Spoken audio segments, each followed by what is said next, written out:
Hi everybody, it's Mr. Fowles. I just want to go over chapters 15, sections 2 and 3 for you. It's a bit of material kind of condensed in there, and we're going, as you can kind of see, and we're going to expand on it over the course of the week, but I wanted to just put this in there for you. On the right side are the notes for the week, chapter 15, sections 2 and 3, like I said. Left side is your classwork setup just for notes on Monday, but of course if you're watching this at home you will not have the benefit of your classwork journal. But you can see what the notes are anyway. But the homework is there too, so you can see the homework. So let's, I can explain how the issue of slavery led to political divisions. I can identify the events that brought the nation to a breaking point. I can explain how the election of 1860 revealed the divisions in the country. I can describe the reasons for and responses to the secession of 7 southern states. And I want you to say that 5 times fast. And these are the SPIs, 5.6, 4.7, and 4.5. If you'd like, you can pause and read them. This one, the important part, is that one. And this one, of course, is Civil War. And the regional, this is more regional interaction than anything else. So let's get into it. Take a minute, I guess. Alright, so there we go. Those are our objectives again. That's the old version of the notes. So let's start with a quick review.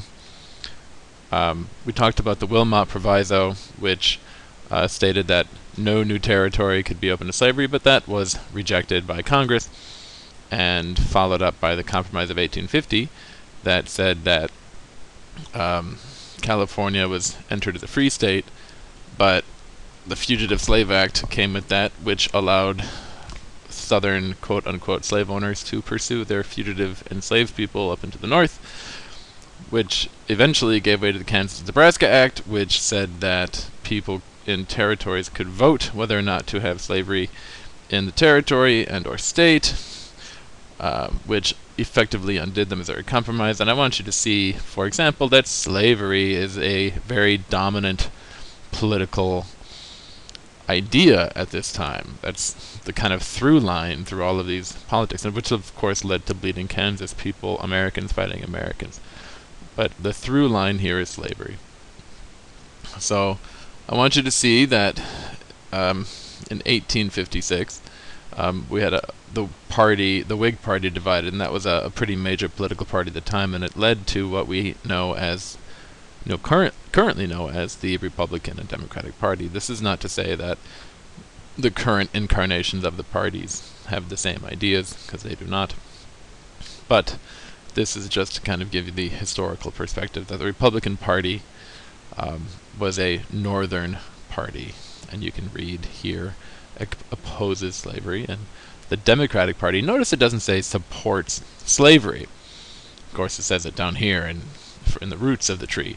But no political party came out and supported slavery. They would say that they supported states' rights and the opposition towards federal government interposing itself into local affairs, which often is a way of saying that if a territory or a state has slavery, that the federal government shouldn't be able to come in and take that institution away. So there's that, and this led to the effect of that split was the election of 1856, and there were 3 major candidates running, and John Fremont, James Buchanan, Millard Fillmore. Mr. Buchanan won, who was a Democrat. Now, as we remember back here, the Democratic Party supports states' rights and favors limited government, so this president was not going to make any major executive orders to restrict the spread of slavery. That came a bit later. So there's your classwork. If you want to pause, I'll go through the answers. The Whig Party split because there was radically different ideas about slavery. James Buchanan was elected president in 1856, and while he did not support slavery himself per se, he did not officially oppose it. Okay. Another issue we need to talk about is the Dred Scott case. This had been tied up in court for 10 years, but it was decided in 1857.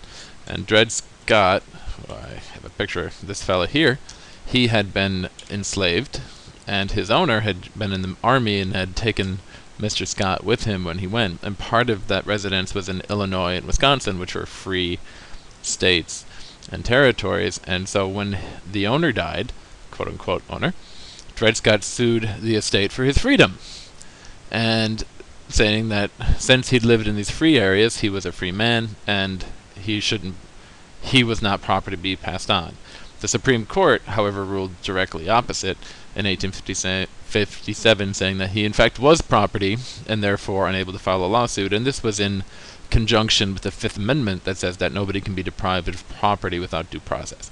So the Dred Scott decision galvanized a lot of people around the idea that either enslaved people were property or enslaved people were not property. But it was it drove the wedge deeper between pro-slavery and anti-slavery forces in America. So this is just about Dred Scott. Pause a second if you'd like. The law was used to promote slavery by forcibly stating that enslaved people were property, thereby denying their personhood, and thereby not allowing enslaved people to file lawsuits. And I think it shows the necessity of having a constitution that can be amended, because later on, amendments to the Constitution showed that, it prohibited slavery in the nation, and stated that every single human being within our borders has certain rights. So that, it shows that the limited language of the Constitution can be expanded as necessary, which is important. Brings us to Mr. Abraham Lincoln, who ran against Stephen Douglas in an Illinois Senate race. He did not win that Senate race, but this is a part of the speech he gave in 1858. It was the House Divided speech, and if you want to pause and read that, you can. There's a lot out there about Abraham Lincoln, so I'm not going to expand on him too now, but here are some big differences between Abraham Lincoln and Stephen Douglas, and they had these debates called Lincoln-Douglas debates, the format of which is used even currently for debate structure. And essentially, Lincoln was a Republican, and Stephen Douglas was a Democrat, and Lincoln did not want slavery to expand, and neither did Douglas in theory, but he did not want the federal government to play a part in that limitation. He would rather popular sovereignty describe it. So Douglas is showing he's a bit more of a sectional individual rather than Lincoln, who was more of a national individual. And after that election, October of 1859, John Brown, who we see pictured here in his pretty full beard, who had fought at Bleeding, Kansas, he had killed several pro-slavery activists in Bleeding, Kansas, led a charge on Harper's Ferry to arm the enslaved and have an uprising, and he was trying very hard to extinguish the institution of slavery. It didn't work. He was caught by the military and tried and executed. And he gave a very, I think, eloquent speech, a farewell speech that my students will read. There you go. Pause if you'd like. Abraham Lincoln, Republican, anti-slavery, nationalist. John Brown wanted the end of slavery, and he did not see it in his lifetime. So we have 4 years later, or 2 years after that Illinois Senate race, the election of 1860, in which Abraham Lincoln ran, and you can see he won. If you were to count up all the electoral votes, you'd see that he has the majority of them. And Breckinridge here in the South, who was running as a Southern Democrat, got these southern states, and then Bell got these, and Stephen Douglas got these little guys here. And so you can see that Abraham Lincoln definitely won, but you can also see a pretty strict division between North and South, and then the western states, the territories here, of course, don't have voting privileges, but you can see a pretty clean division. And the result of that was South Carolina seceding and the formal creation of the Confederate States of America, and they elected the president, Jefferson Davis. So this shows how slavery built up. And here's a kind of closeout. You can see that from 1854 to 1860, you have 6 years of just building tension from the Whig Party.